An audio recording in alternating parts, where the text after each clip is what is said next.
Mesdames et messieurs, bonjour. Dans le cadre de notre cours de droit constitutionnel 2, DRT 1502-GA, nous allons poursuivre notre enseignement et en suivant notre plan de cours, nous sommes maintenant à l'article 15 de la Charte canadienne des droits et libertés, la loi constitutionnelle de 1982.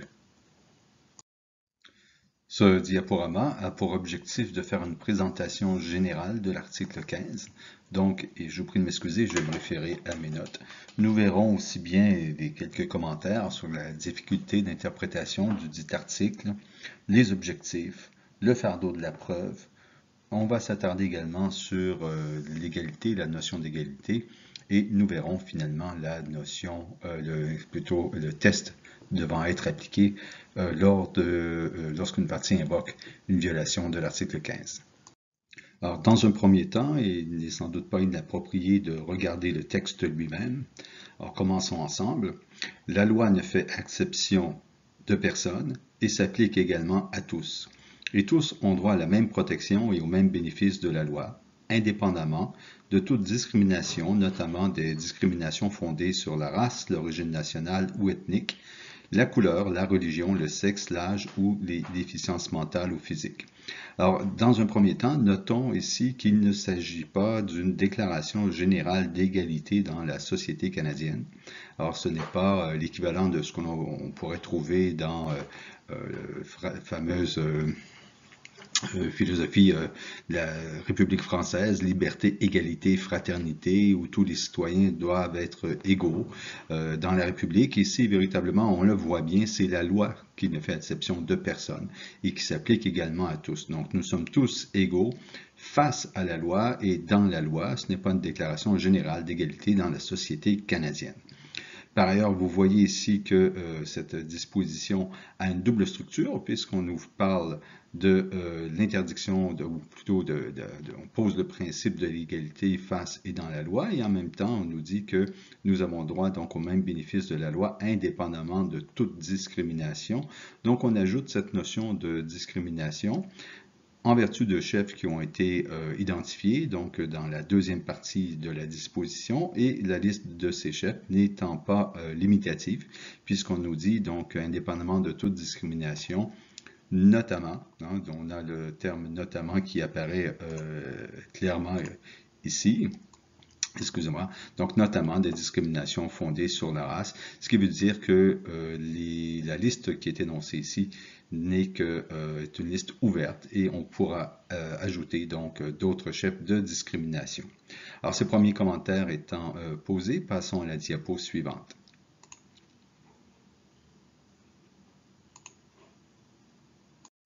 Alors cet article faisant référence à l'égalité, au droit à l'égalité, pose un problème en soi d'interprétation.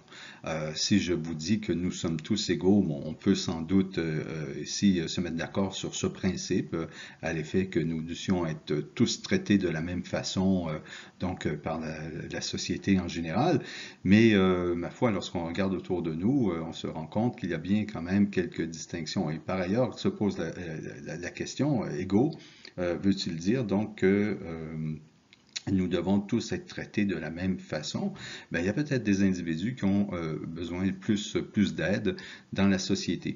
Et soyons pas angéliques, on peut certainement admettre que la société canadienne a traité certains individus donc d'une façon tout à fait discriminatoire au cours des siècles. Alors, dans ce cas, ne serait-il pas plus juste de traiter ces personnes d'une façon un peu plus avantageuse pour leur permettre justement d'atteindre le même degré donc de développement et permettre donc de bénéficier des avantages de la même façon que la majorité qui, elle, en a bénéficié depuis déjà fort longtemps. Alors, ces questions donc de difficultés d'interprétation ont été soulevées par la Cour suprême du Canada à de nombreuses reprises. Vous avez, entre autres, l'affaire Law, ici à la page 17, qui soulève ces questions d'interprétation. Vous voyez, puis la Cour n'a jamais nié la difficulté d'interprétation puisqu'elle dit que cet article 15 est peut-être la disposition de la charte la plus difficile à comprendre, donc au niveau conceptuel. La Cour poursuit en disant que dans l'affaire Andrews, donc le juge McIntyre, a fait remarquer que, enchâssé au paragraphe 15 de la Charte, le concept d'égalité était un concept difficile à saisir et que plus que tous les autres droits et libertés garantis dans la Charte, il ne comporte pas de définition précise. C'est sans doute une des caractéristiques les plus claires de l'article 15, cette notion de fluidité, de difficulté d'interprétation. Donc, ce que va faire la Cour, elle va nous donner donc des guides pour interpréter l'article 15 de la Charte canadienne, mais il ne faut pas voir les éléments qu'elle nous donne pour l'analyse de l'article 15 comme étant des analyses rigoureuses, fermées, donc faisant en sorte qu'on doit s'y limiter, hein, s'y confiner et qu'on ne puisse pas aller voir ailleurs, excusez-moi, à l'extérieur dans notre argumentation. Ce sont uniquement des guides. Hein. Poursuivons ce que nous dit la Cour ici. Elle nous dit que le problème que pose la définition du concept d'égalité découle en partie de son caractère imminent. C'est ce que je vous disais en début de présentation. Nous sommes tous d'accord à l'effet que nous soyons égaux. Maintenant, pour en définir le contenu, c'est peut-être autre chose. La recherche de l'égalité symbolise certains des idéaux, certaines des aspirations les plus élevées de l'humanité, lesquels sont par nature abstraits et soumis à différents modes d'expression. Le défi auquel fait face l'appareil judiciaire à l'égard de l'interprétation de l'application du paragraphe 15 de l'article 15 de la Charte est de mettre en œuvre ces idéaux et ces aspirations d'une manière qui ait un sens pour les Canadiens et qui soit conforme à l'objet de cette disposition. Donc, on doit répondre aux exigences philosophiques de cette notion, mais en même temps, on doit réussir à appliquer le tout d'une façon concrète dans notre société canadienne. Toujours dans l'affaire là, au paragraphe 52, la Cour poursuit en disant qu'il est difficile de définir les concepts d'égalité et de discrimination en raison notamment de la nature abstraite de ces termes et de la nature également abstraite des termes utilisés pour les expliquer. Bon, la Cour va quand même faire un effort pour nous donner une définition de ces termes dans sa jurisprudence. Hein. Elle nous dit qu'aucun mot et aucune expression ne peuvent décrire avec une précision absolue le contenu de l'objet du paragraphe 15. C'est pour ça sans doute qu'elle préférera fonctionner en nous donnant des guides dans notre analyse de l'article 15 et non pas nous donner une liste exhaustive de ce qui constituerait par exemple de la discrimination. Donc l'objet du paragraphe 15, et c'est là, si vous voulez, où c'est là-dessus que s'appuie toute la philosophie de l'analyse. L'objet du paragraphe 15, donc disais-je, concerne le but de préserver la dignité humaine au moyen de l'élimination de traitements discriminatoires. Donc, la lecture que l'on doit faire de l'article 15 de la Charte canadienne est celui-là. En quoi la disposition que nous avons devant nous peut-elle avoir pour effet de porter atteinte à la dignité humaine? Alors, un exemple clair, une disposition qui dirait que tous les enseignants de droit international qui habitent le Québec ne peuvent pas bénéficier de telles dispositions parce qu'on sait que ce sont des personnes qui trompent le système en permanence. Ben, c'est clair, il est certainement clair qu'on porte atteinte à la dignité humaine de ce groupe d'individus puisqu'on vient de dire que ce sont des personnes qui sont nuisibles à la société. Alors, les objectifs de l'article 15, on l'a abordé il y a quelques secondes, c'est d'empêcher les gouvernements d'établir des distinctions fondées sur des motifs énumérés ou analogues ayant pour effet de perpétuer un désavantage ou un préjugé. Si l'on regarde la liste qui était donc citée à l'article 15 que nous avons vu dans la troisième diapo, on y voit bien qu'on a des groupes qui ont historiquement été défavorisés, soit au Canada, soit un peu partout dans l'ensemble des États de la planète. Dans peu de pays, on a comment dirais-je, fait en sorte que historiquement les femmes soient mises sur un pied d'égalité avec les hommes. Bon, il y a quelques sociétés peut-être, mais ce n'est pas ce qui existe, ce qui prévaut partout. Donc les femmes ont historiquement été défavorisées, des salaires inférieurs, des postes qui ont été interdits. On a vu une jurisprudence de la Cour suprême indienne qui date d'il y a quelques semaines dans lesquels la Cour a forcé l'État indien à permettre aux femmes d'accéder à des postes de direction supérieure dans l'armée indienne. Donc on voit bien que c'est encore un phénomène qui est contemporain. On peut parler des Premières Nations, on peut parler donc des minorités ethniques et ainsi de suite. Donc on a toute une série de groupes d'individus auxquels on peut penser qui historiquement, en raison de leurs caractéristiques donc personnelles, ont été défavorisés et auxquels on n'a pas accordé les mêmes avantages qu'à la majorité. On le voit au deuxième point d'ailleurs, l'objectif de l'article 15, c'est donc de faire en sorte qu'on n'impose pas des désavantages fondés sur l'application de stéréotypes. On ne va pas payer de la même façon telle personne parce que c'est une femme. On ne va pas payer de la même façon tel individu parce que c'est une personne de couleur, et ainsi de suite, uniquement pour cette caractéristique, entre autres pour cette caractéristique. Donc, on va également avoir le deuxième paragraphe de l'article 15 qui nous permet donc de combattre de manière proactive la discrimination, ce qui nous donne un indice sur l'objectif poursuivi dans la première partie de l'article 15. Toujours dans ces objectifs, une affaire qui est plus récente, Québec contre A, c'est 2018 ici. Donc, dans la mise en œuvre de l'article 15, la promotion des valeurs d'égalité, de dignité, de liberté et d'autonomie passe par l'élimination du traitement discriminatoire fondé sur les caractéristiques personnelles énumérées au paragraphe 15 et sur celles qui leur sont analogues. Effectivement, si vous traitez un individu d'une façon discriminatoire, vous portez directement atteinte à sa dignité et à la perception de cette dignité par cette même personne. Hein. Souvenez-vous, en classe, j'ai donné l'exemple de la personne qui se fait refuser donc un prêt uniquement parce elle obtient l'aide, ce qu'on appelle l'aide sociale donc au Québec ou l'aide de dernier recours. Alors, il est évident qu'en sortant de la caisse populaire, cette personne se sent dénigrée et puis à ses propres yeux également, là, elle se sent inférieure. Donc, on protège la dignité de cette personne en faisant en sorte qu'elle ne soit pas l'objet donc de discrimination.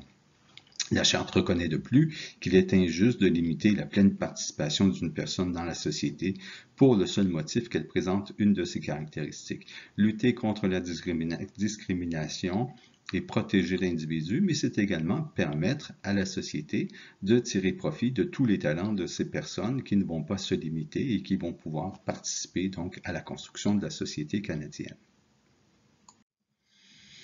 Par contre, l'interdiction de la discrimination n'impose pas aux législateurs d'obligation de poser des gestes positifs. En d'autres mots, le législateur n'est pas dans l'obligation d'adopter des programmes pour lutter contre la discrimination, ou tout au moins pour assurer l'égalité des individus dans la société. Toutefois, lorsqu'il adopte un programme, quel qu'il soit là, pas un programme pour améliorer la situation, mais un programme quelconque là, qui accorde un bénéfice à la population, il doit s'assurer que ce programme soit exempt de discrimination. Encore une fois, n'oubliez pas que l'article 15, paragraphe 2, vise donc à permettre aux législateurs de mettre sur pied des programmes de ce qu'on a appelé souvent de discrimination positive, donc qui permettent de rétablir les droits de certains individus. La Charte canadienne, l'article 15, n'interdit pas uniquement la discrimination directe, mais elle interdit aussi la discrimination indirecte. En d'autres mots, il n'est pas nécessaire pour qu'il y ait discrimination que la volonté du législateur lors de la rédaction de son texte, ce qui se manifesterait dans le texte lui-même, donc par la lettre du texte, soit de discriminer à l'égard d'un groupe d'individus. Les effets seuls, donc à l'égard d'un groupe d'individus, peuvent faire en sorte qu'il y ait atteinte à l'article 15, puisqu'il y aurait discrimination indirecte. Alors, comment peut-on donc analyser une situation à la lumière de l'article 15? La Cour suprême s'est attardée à cela donc à de nombreuses reprises, assez tôt dans l'affaire Law, comme vous le voyez à l'écran. Donc, la Cour a résumé sa démarche. Elle avait imposé 3 volets, mais finalement, il y en avait peut-être de trop, donc un peu plus tard dans l'affaire CAPT, elle va réduire donc à 2 volets l'analyse. La première première question qu'on doit se poser, c'est la loi établit-elle une distinction fondée sur un motif énuméré ou analogue? Et la deuxième question sera, la distinction est-elle discriminatoire? Si d'aventure l'État voulait faire valoir qu'il a mis sur pied un programme d'action positive pouvant être justifié à la lumière du paragraphe 2 de l'article 15, l'État devra procéder donc devra utiliser ce moyen de défense entre les deux volets de l'analyse. C'est-à-dire qu'une fois qu'on aura établi une distinction fondée sur un motif énuméré ou analogue, l'État fera valoir, donc il sortira son joker, il fera valoir que c'est justifié en vertu du paragraphe 15 de l'article 2 avant qu'on ne commence à vérifier si la distinction est discriminatoire.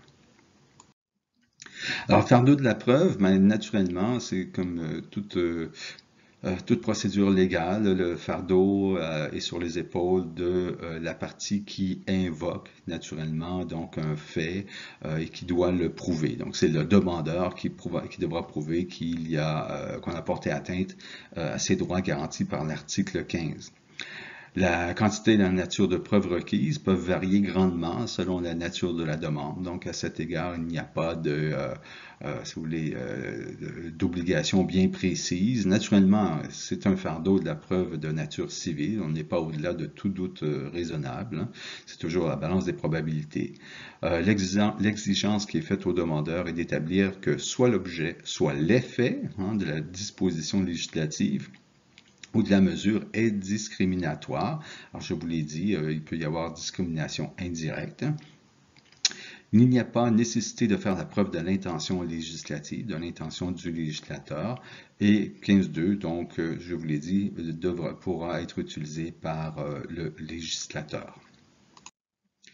Même si en règle générale, les tribunaux exigent des preuves étayant une allégation de discrimination, en pratique, le demandeur n'a pas à produire une preuve établissant chacun des éléments de l'analyse que nous verrons un peu plus tard. Il n'y a pas non plus d'obligation de produire des données ou d'autres éléments de preuve du domaine des sciences sociales, donc qui ne sont pas généralement accessibles. La partie doit tout de même être capable de faire la démonstration de l'existence d'une discrimination. Et il ne faudrait pas non plus qu'on la condamne à engager donc toute une série d'experts pour faire cette démonstration. Et il y a un peu la même logique en ce qui concerne le juge lui-même. Il n'est pas obligé non plus en toute situation de faire la référence à des recherches scientifiques.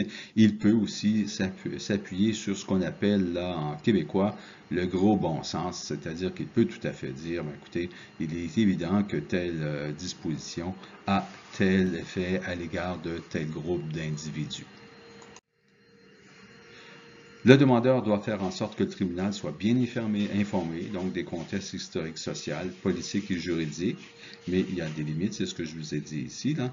Une demande fondée sur le droit à l'égalité est susceptible d'être rejetée si le tribunal conclut que le dossier de preuve est insuffisant, particulièrement si la demande dépend de l'acception par la Cour de modèles sociaux non étayés par des statistiques ou des expertises. Alors, il n'y a pas besoin de toujours produire des expertises, mais si vous commencez à invoquer une discrimination systémique, par exemple, vous faites valoir que c'est une politique étatique. Ben, évidemment, vous vous contentez de dire, regardez, là, tout le monde le sait, là, c'est comme ça que ça se passe pour tel groupe. Il y a peu de chances que vous réussissiez à convaincre ici le juge à cet égard, et il vous faudra là, très certainement sortir des statistiques. Mais c'est un cas de figure où, si cela est nécessaire, ben, ce n'est pas le cas dans toutes les situations. Alors, qu'est-ce que l'égalité? Une fois qu'on a posé ces principes de base, maintenant, voyons donc cette notion d'égalité. Alors, l'égalité, premièrement, ça ne signifie pas nécessairement l'égalité de traitement, donc, à l'égard de toute personne. Alors, évidemment, on entend souvent dire que l'égalité, dans le fond, c'est traiter également ce qui, par ailleurs, est égal et différemment ceux qui, par ailleurs, sont différents. Alors, c'est assez difficile de mettre en application, puisque j'aime bien donner cet exemple, donc, des femmes qui, dans nos sociétés, aussi bien la société canadienne, québécoise que dans de nombreuses sociétés, ont eu pendant des siècles des salaires inférieurs, ce qui est encore encore le cas d'ailleurs pour nombre d'endroits. Donc, uniquement parce qu'elles étaient des femmes. D'ailleurs, on a un exemple qui n'est pas très glorieux au Canada, dans le deuxième paragraphe, où vous avez ici, on fait référence à l'affaire Bliss contre le procureur général du Canada. Alors, il s'agissait d'une affaire qui a été décidée donc en 79, soit avant l'entrée en vigueur de la Charte canadienne des droits et libertés. Et ici, on a décidé tout simplement qu'il n'y avait pas discrimination à l'égard des femmes enceintes là, en ce qui concernait le chômage, parce qu'elles ne se voyaient pas refuser donc le soutien économique du fait qu'elles étaient des femmes, mais parce qu'elles étaient enceintes, hein, naturellement.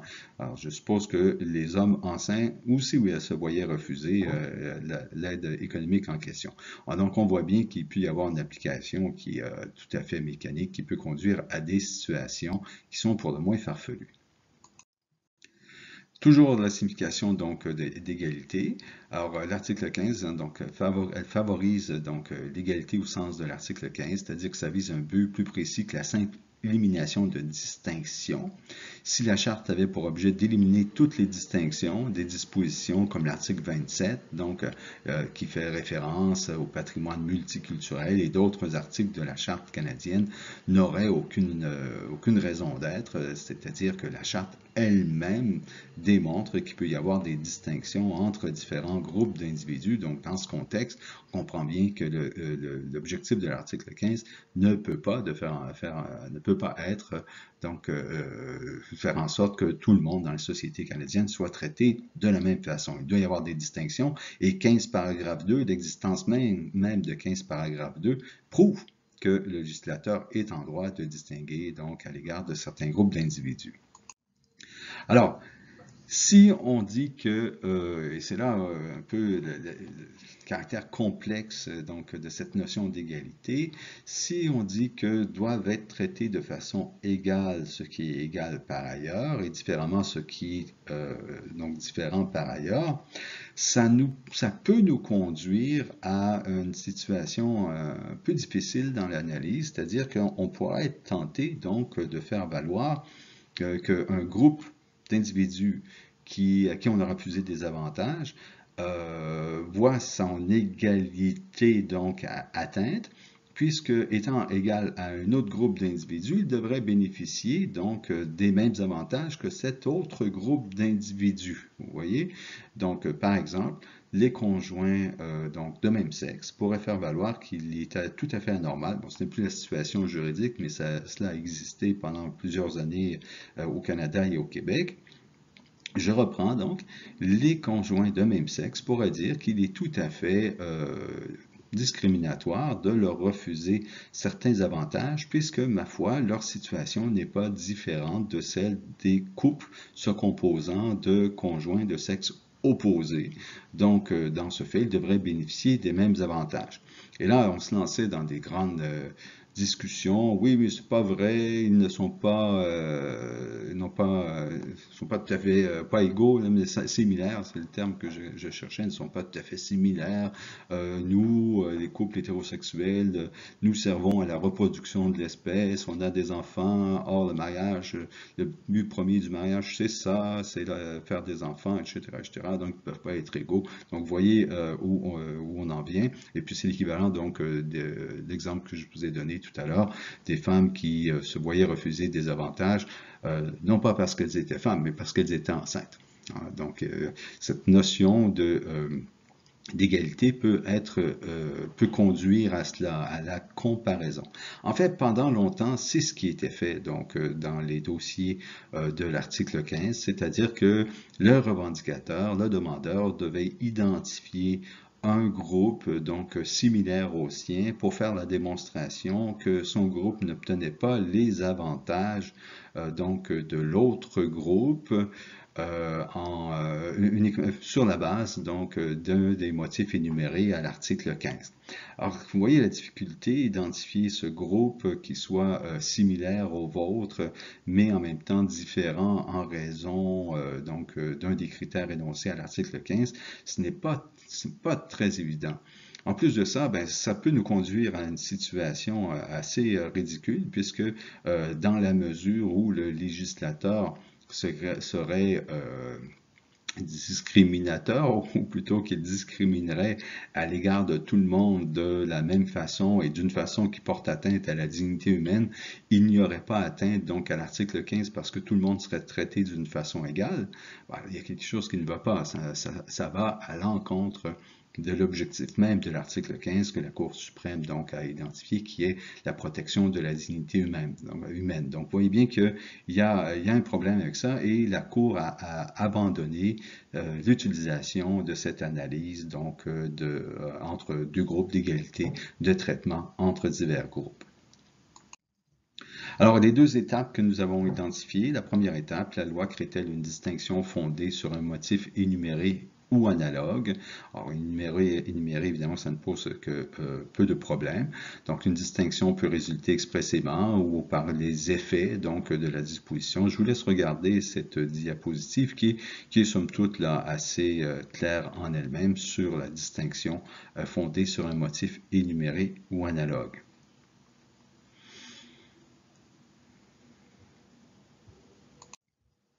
Voilà. Donc, un motif illicite. Donc, la liste des motifs énumérés à l'article 15 n'est pas exhaustive, nous le savons. Les motifs seront dits analogues, donc, et s'ils sont semblables aux motifs énumérés, en ce sens qu'ils sont souvent donc à la base de décisions stéréotypées, ou encore qu'ils définissent un groupe qui a historiquement fait l'objet de discrimination. On est d'accord, les femmes, les Premières Nations ont historiquement fait l'objet de discrimination, mais les conjoints de même sexe, donc, ou les personnes en raison de leur orientation sexuelle, ont aussi fait l'objet de discrimination historiquement, même si c'est moins vrai au Québec à l'heure actuelle, mais il y a encore des pays où, parce que vous êtes homosexuel, vous pouvez être exécuté, voire même lynché sur la place par la population.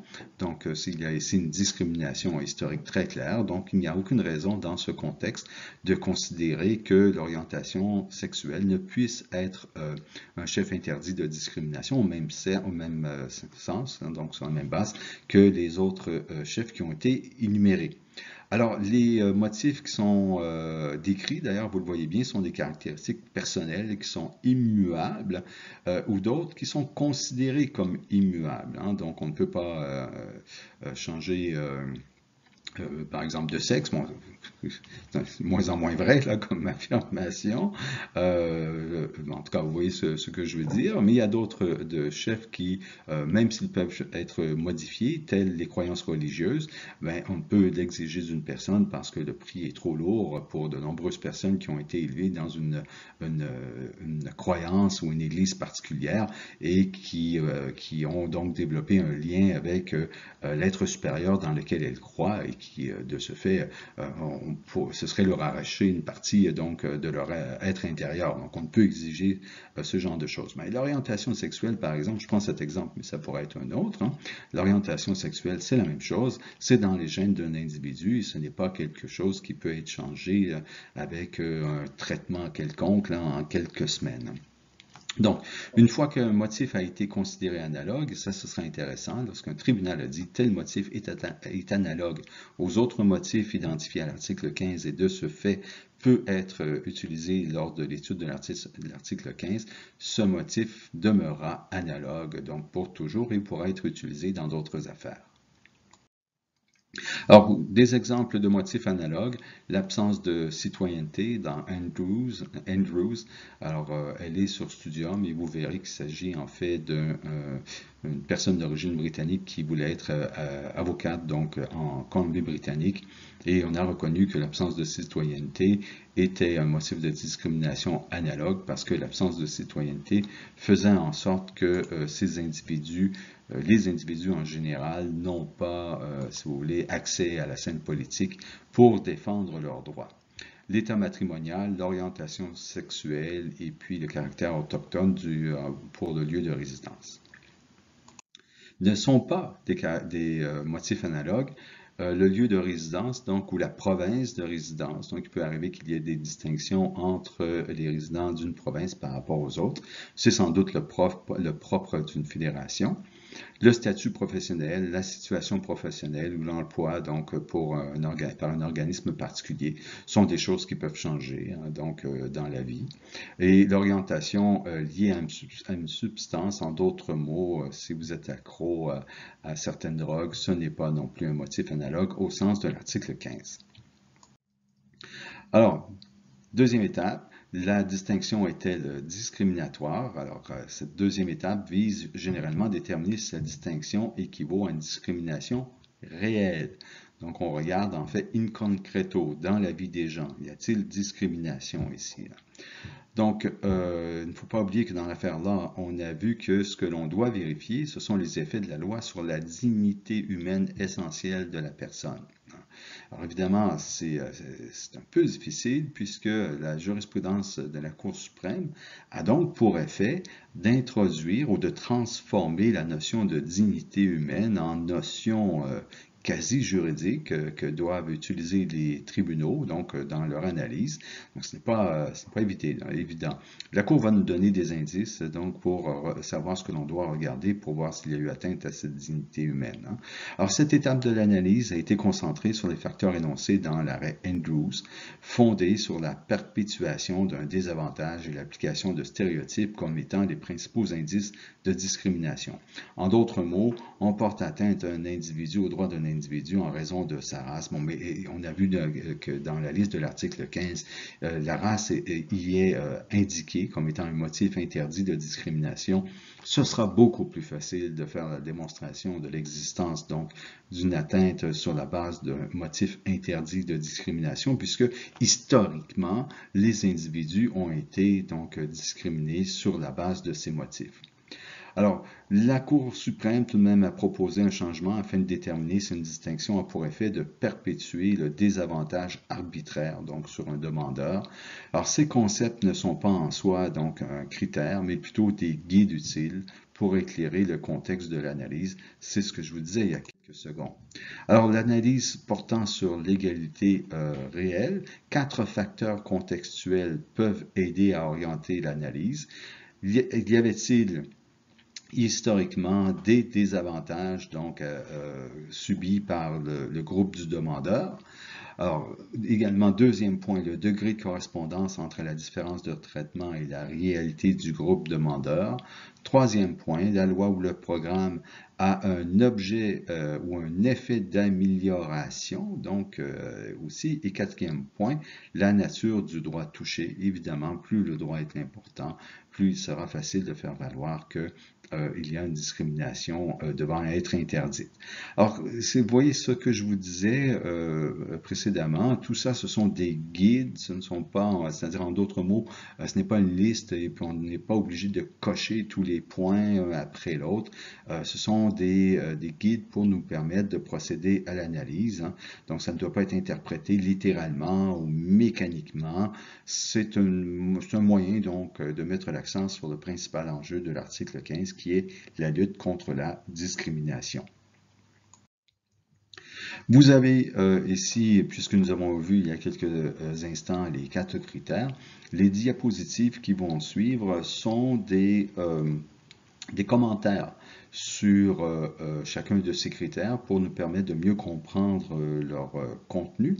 Alors, je ne voudrais pas m'y attarder trop puisque le temps passe et vous le savez, cette diapo ne doit pas être trop longue, mais vous voyez, donc en ce qui concerne la préexistence, un membre d'un groupe historiquement plus défavorisé dans la société canadienne aura moins de difficultés à prouver la discrimination. C'est ce que je vous disais. Mais en même temps, ce n'est pas parce qu'il n'y a pas de semblables préjugés à l'égard d'un groupe auquel appartient un individu, que celui-ci ne pourra pas faire valoir qu'il n'est pas l'objet de discrimination. En d'autres mots, on pourrait imaginer qu'un membre d'une majorité sous certains chefs puisse quand même réussir à faire valoir qu'il est l'objet de discrimination sur la base d'autres chefs. Donc, correspondance ou absence de correspondance, c'était le point B. Là, donc, c'est-à-dire la question est de savoir à quel point la disposition législative ou la mesure gouvernementale correspond à la situation précise du demandeur comparativement à d'autres personnes à qui la mesure contestée accorde cet avantage. Il n'impose pas de fardeau. En d'autres mots, effectivement, la mesure était à la source du désavantage. Donc, En d'autres mots, ce n'est pas par exemple parce que vous êtes une personne de couleur et que vous ne bénéficiez pas de certains avantages que vous réussirez à faire valoir qu'il y a discrimination si effectivement cette discrimination ne découle pas d'une mesure de la mesure que vous contestez, hein, ici. Donc, il est important de ne pas arriver à une analyse formelle de la situation identique. C'est ce que je vous disais il y a quelques secondes. On ne va pas utiliser nécessairement un groupe de comparaison pour dire, vous voyez, eux l'ont, moi je ne l'ai pas, donc il y a discrimination. Le facteur sert à trancher la question centrale, donc des stéréotypes. C'est ce que je vous disais toujours pour le point B. Je vous laisse lire et je passe à la diapositive suivante. Donc, voilà, encore une fois, même principe, vous lirez. N'oubliez pas que vous pouvez arrêter la vidéo hein, si vous voulez lire le texte plus tranquillement.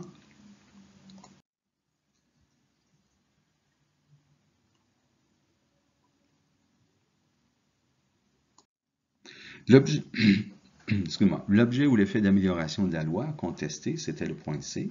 Alors, il peut y avoir effectivement des mesures qui sont adoptées pour améliorer la situation d'un groupe d'individus, c'est permis par la loi constitutionnelle, c'est permis en particulier par l'article 15.2 donc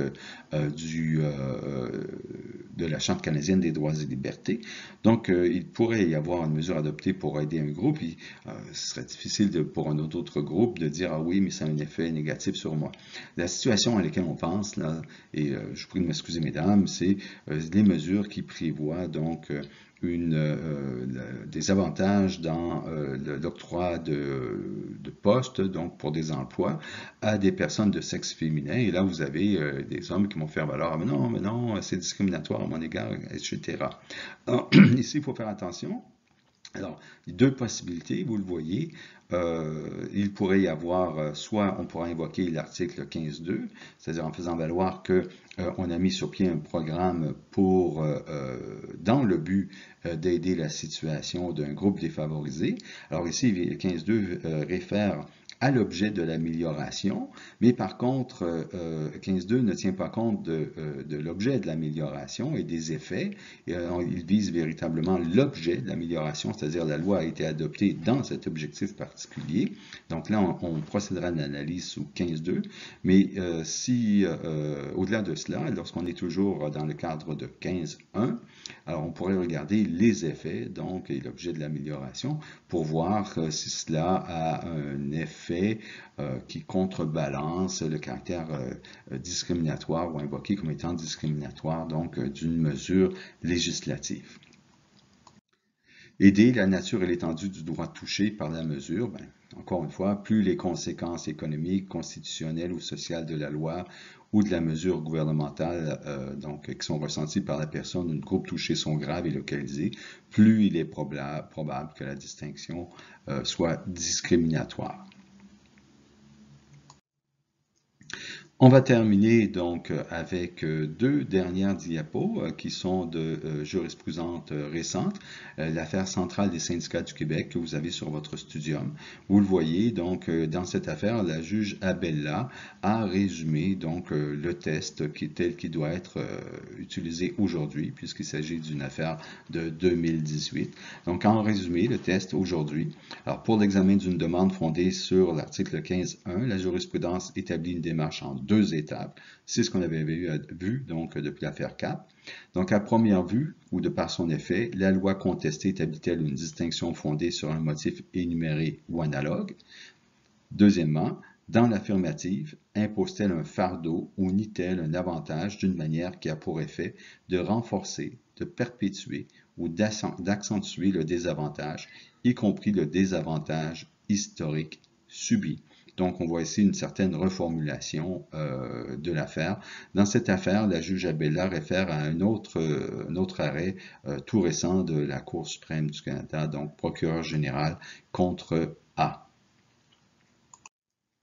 Et finalement, donc toujours dans cette affaire, la Cour va, et je l'ai mis en fait parce que je vous ai dit que ça a déjà été abandonné, mais elle va souligner à nouveau la nécessité d'abandonner la recherche de groupes de comparaison aux caractéristiques identiques. Alors il faut faire attention, hein. L'article 15, donc puisqu'on parle d'égalité et d'interdiction de discrimination, a en soi les gènes d'un processus de comparaison. Mais ce que nous dit la Cour ici, c'est que on ne peut pas exiger donc des requérants, excusez-moi, qu'ils trouvent un groupe qui soit égal pour faire, donc qui présente les mêmes caractéristiques, sauf la caractéristique donc énumérée à l'article 15, pour faire la démonstration de la différence de traitement, parce que c'est insensé, c'est fondé, c'est tromper tout le processus d'analyse, et la Cour ici nous l'explique bien. Donc, elle nous dit une analyse formelle fondée sur une comparaison du groupe du demandeur à un groupe se trouvant dans une situation semblable ne garantit pas la suppression du mal, donc auquel le paragraphe 15 vise à remédier. L'exercice requis n'est pas une comparaison formelle avec un groupe de comparaison donné aux caractéristiques identiques, mais une démarche qui tienne compte du contexte dans son ensemble. Et nous avons vu les critères devant être utilisés. Donc, une analyse en fait fondée sur la comparaison avec un groupe aux caractéristiques identiques ne permet pas toujours de détecter l'inégalité réelle et risque de se muer en recherche de la similitude et de court-circuiter le deuxième volet de l'analyse de l'égalité réelle. Alors, n'oubliez pas qu'il y a l'article 15.2 dont nous avons parlé pendant quelques secondes précédemment ici, et vous le voyez bien ici, ce que l'on cherche à faire, c'est d'améliorer la situation d'un groupe historiquement désavantagé par le biais de l'article 15.2. Donc, l'article 15 est un article fondamental dans la Charte canadienne des droits et libertés, tellement vrai et très sensible et très difficile à interpréter, tellement vrai qu'il est rentré en vigueur donc 3 ans après les autres dispositions de la Charte canadienne des droits et libertés, parce qu'on se doutait bien que les législateurs auraient beaucoup de travail à faire dans leurs lois pour s'assurer qu'il n'y ait pas de discrimination.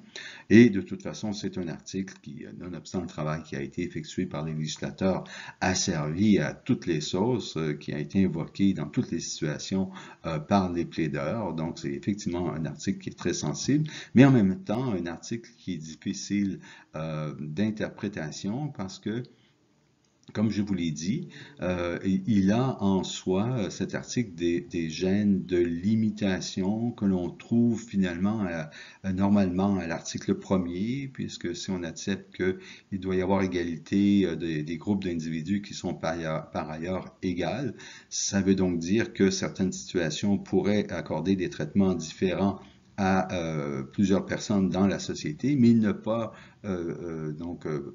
porter atteinte au principe de l'égalité lui-même. Donc, on voit que formellement, par la lettre même donc, de l'article, il y a une espèce de clause limitative interne. Et puis, ma foi, lorsqu'on voit l'analyse qui est proposée par la Cour suprême du Canada, effectivement, toute distinction n'est pas discrimination, ce qui veut dire que ce n'est pas parce que vous avez une situation où on va traiter différemment des individus qu'il y aura discrimination au sens de l'article 15 de la Charte canadienne des droits et libertés. Donc, une disposition qui va vous permettre de faire de beaux dossiers avec de belles plaidoiries. Merci.